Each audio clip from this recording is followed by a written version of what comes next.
Hi, good morning. Good morning po. So, I'm Christina De Rosario po, of Dalmarland. So, nandito po tayo sa Bella Vista. Specifically po, dito sa Petina Model House. Maganda po pag-uusapan natin today. Mostly of my clients asking, ano po ang difference ng single attached at single detached. So, explain ko po today anong difference nila.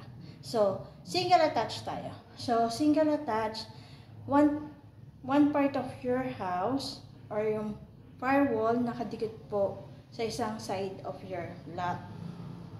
So, then, ngayon naman po, ang single detached. Ang single detached po can stand alone. So, that means po, yung bahay po natin, nasa gitna po ng property or lot po natin.